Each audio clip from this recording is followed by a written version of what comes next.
What's going on, everybody? This is Jeff with Altcoin Buzz. Today we're going to talk about cryptocurrency goals, kind of reviewing the things that we learned and things that we continue to learn and things to look for moving forward, right?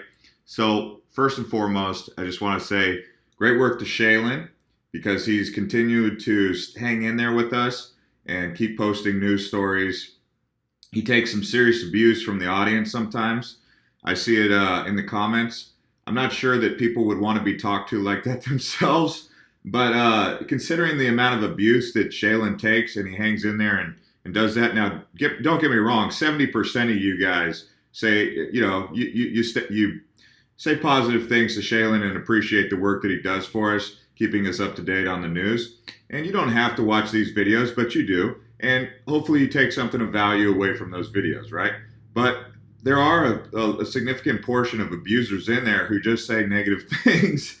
And I'm okay with saying negative things, constructive feedback, but calling someone a POS or just using some really offensive things, I don't think that's very valuable to anyone. If you want to provide Shaylin with some constructive feedback, that's always great.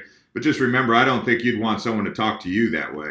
So, you can do whatever you want to do. It's just remember, if karma exists, what goes around comes around, you probably wouldn't want to be creating that kind of energy for you moving forward, would you? But anyway, it doesn't. Let's move on. So thanks to everyone who's been also hanging in there with us throughout all this, because I know it's a boring time right now. When market moves sideways, that's not always easy.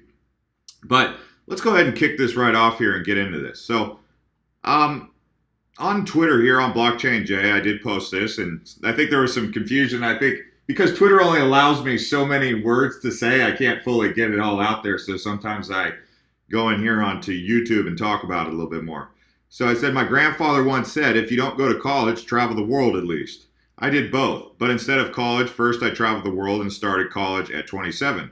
I am happy I didn't go to college first. My worldview matured to a point I understood my college education. So what I mean by that was, okay, first of all, that was not by design. That was by accident. I wasn't a very good student for one reason. I was too energetic to sit down in the classroom. I always played sports, and I was out building forts and playing with friends and, you could say partying, right? Chasing girls. But so the last thing I wanted to do was sit in a seat. And so I just didn't qualify to go to college. My grades weren't up to snub, and I just wasn't ready for it. And then, but because I did have energy, I did travel. I was able to travel the world mostly because I was in the military, and the military goes around. And being in the Navy, we would go from port to port. So, like I said, it wasn't because of design. It just kind of happened that way. But I remember my grandpa at least said, "Do that," and I was like, "Well, the Navy can do it for me, and they'll pay for me." I remember the first time I was in a port in Hong Kong, and we had ported there for 4 days, and I was walking around the streets of this place called I think it's this party street. It's called Wan Chai. And I said, man, I'm partying with my shipmates, people that I was on the ship with. And I'm thinking to myself, I'm like, man, I'm getting paid to be in Hong Kong and partying, and all I got to do is work for the Navy and take that kind of, blah, blah, blah. Anyway, so, and then we went to Singapore and Dubai and Thailand, and I just remember thinking that was pretty cool. But that wasn't by design. Then at some point around about 24, I went to the ship's library, and it started to get this intellectual idea to start reading and learning, because I got bored with just doing the monotony stuff. So it took a little bit of time. Really, it took me to 27 to even get the confidence up to believe that I could pass. Believe it or not, I went from a C student in high school to a B student in college, but just needed that, that maturity to happen and that interest to come about, where I kind of calmed down a little bit. So like I said, I mean, if you're not a good student, in my case, I still was able to get to a point where I was able to start paying attention in class and learning. So maybe that's an inspiration to some of you guys who aren't good students, a little bit concerned about getting a higher education. Now, there are things that do come away from college, but if you have to rack up a big debt, probably not a good thing. And I don't necessarily recommend college right out of high school. I think that if you wait a little bit and you get a world experience, that's really good. So even when I was going through college, I didn't fully get to my graduation point for my master's until I got to around about 34. Okay. And in between 27 and 34, I had actually traveled around the world on my own to Europe and Asia. Uh, and I thought that actually enhanced my worldview to a point where I could understand some of the college material and add more value to my contribution in those essays and stuff, which I hate writing essays. So just interesting to put that out there. So let's move forward with this cryptocurrency talk. So one of the things that I can say, just looking back on all the things, ICOs proved to be very profitable for me in 2017. And I'll tell you why. So Power Ledger. I know I talk about this before, but not everyone watches every video. I participated in the Power Ledger ICO, and I think they sold, that was back when Ethereum was about $300, and I put like a half of Ethereum in there, and I got 4,000 Power Ledgers out of it. And I was watching Power Ledger just keep going up, and each Power Ledger coin was about a penny. So I watched it go up to around about, I sold around, I want to say about 94 cents. So I didn't ride it all the way to the top. I sold half around here and then a little bit more up here, which was like 2,000, which really is, it's not that much, right? But, and I put all that into more cryptocurrency, which improved my buying power. But that was just one of the ICOs I participated in. And there were several others that I was able to participate in and get a lot of coins through these ICOs.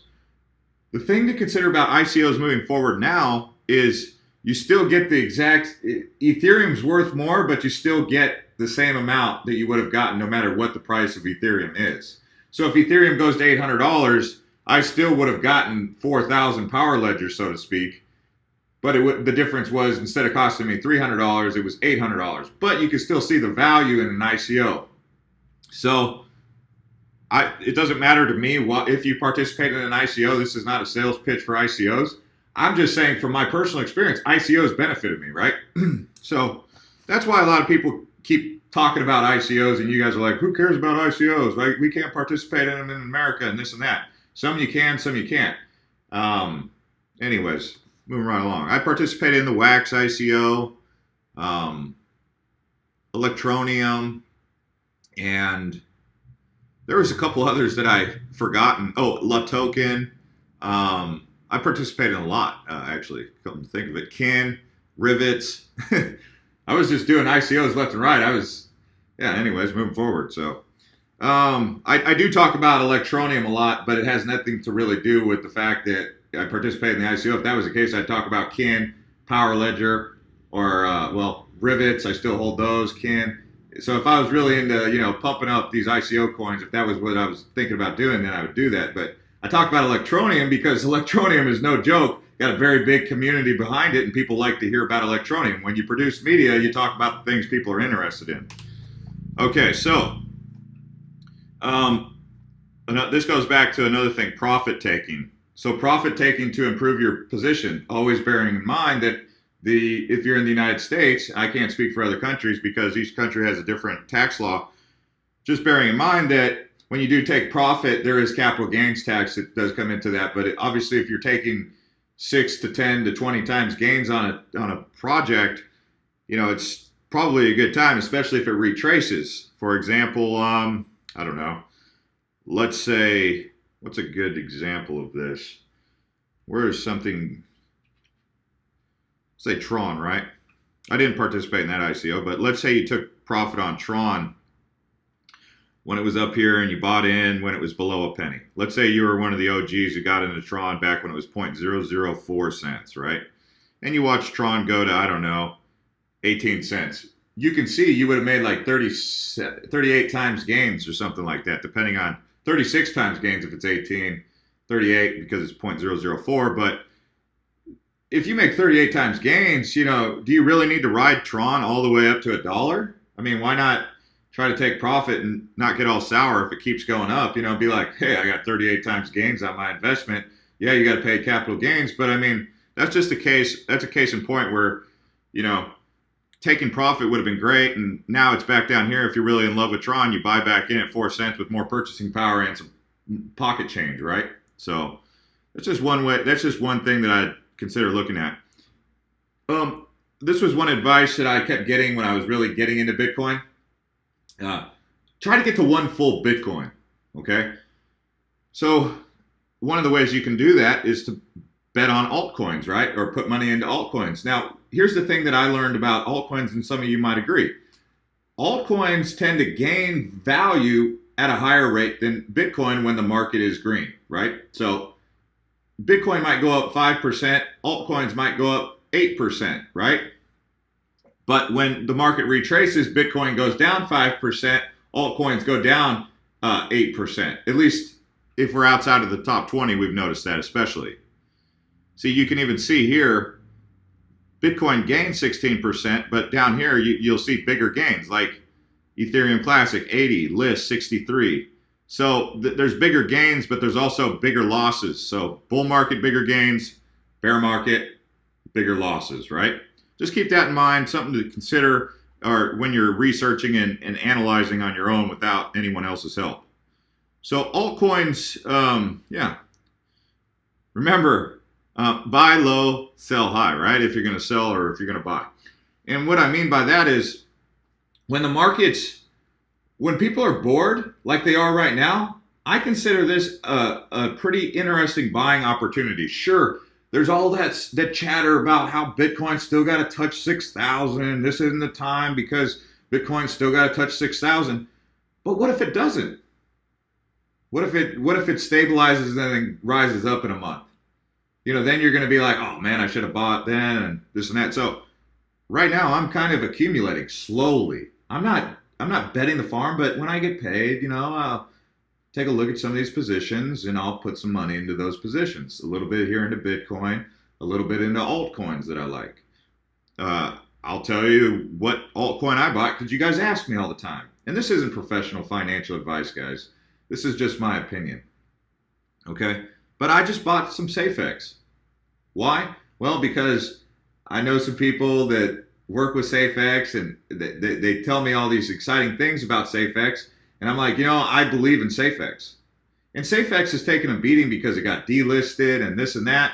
But Daniel DeBeck, the people who know Daniel, they're like, this guy's really intelligent. He's really on the ball. And I'm like, I listen to Dan and I'm like, yeah, this guy is intelligent. And I look for that in projects. So that's why I'm kind of investing in SafeX and in Daniel. And I look at SafeX and I'm like, okay, so they got a great leader, a guy that I believe is a strong leader. Sure, it's a risk, He's not. I'm not going to put him on the same level of the next Messiah, right? But I mean, look at this.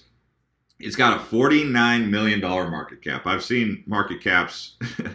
It is built on Omni, okay, which is not Ethereum or Neo or anything like that, but which is one of the reasons why they got delisted. Actually, is because they're on Omni and that's kind of the issue there. But, it's sitting at 3 cents. I mean, I'm not trying to be a whale here. I'm not trying to get too much. I'm not trying to get any more than I can afford to lose, or afford to run sideways with. But at this valuation, I think the factors are in place. I took out a position on SafeX. But this is not a shill. This is not a paid endorsement. This is just me saying I put my own hard-earned money into SafeX for those reasons. So that's what I'm looking at. I'm looking at the leader. I'm looking at the project, what they're striving to achieve, and I'm looking at their market value and their market cap and saying, hey, people are down on this project. It's got potential to move up, and I think I like the upside here. Realizing there could be some downside, but I like the upside. So moving right along. So that's what I say. When people go bored is when I buy. So there's like when people panic, some people buy. But I usually wait for that panic to subside and turn to boredom. So people say, oh, I buy when there's blood on the streets. I buy when there's boredom on the streets, right? Because by that time, that means the market is stabilizing, in my opinion. Sure, it could retrace a little bit more, but it's showing signs of stability. So that's why I'm looking at buying a little bit more, realizing that it could retrace even more. But if I don't buy now, I could look back and say, well, darn it, I didn't buy. So it's like, what, are you going to wait till it goes back up to buy? Or are you going to wait till it pulls back to consider buying and then listen to the pundits that are saying it's going lower to keep you from buying again? So it's kind of just some thoughts. Another thing, go on walks. Get some ideas on walks. Think about some of the positions that you hold. Think about some of the positions that you might be thinking about holding, and see what ideas come into your head on these walks around, without cell phone. Really, I don't take the cell phone when I go on those kind of walks. And see what your goals are long term. Like, do you have some sort of strategy? Are you saying like, well, if I get to a certain point after 2 years of holding all this, that maybe then I'll be able to buy my house? Or what's your plan? So have your goals in place. What is it? I know a lot of you have said you want Lambos, but I think a lot of you have bigger intentions than just getting some Lambo. I mean, once you have the Lambo after 6 months, you're going to get bored with it anyway. So why should your goal be to have a Lambo? Are you trying to like impress girls at the nightclub when you roll up in a Lambo? Do you really think girls are going to flock to that? Okay. I mean, if that's your goal, is to use a Lambo to get a girl. But anyway, so let me know what you guys think. What are some of your goals moving forward?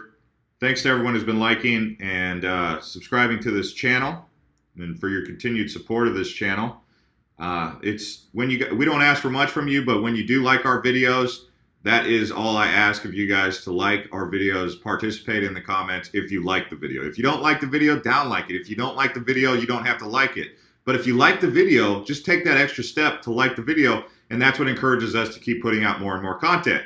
If you guys stopped engaging with the content, then what do we have to do? I mean, because the way the algorithm works is off of engagements. That's why people are giving away freebies and stuff, and they're asking you to comment and they're asking you to like the videos, because they know that when you do that, it gets them higher views with the algorithm, so they'll get more views. So we don't give away freebies because we're giving away news, okay?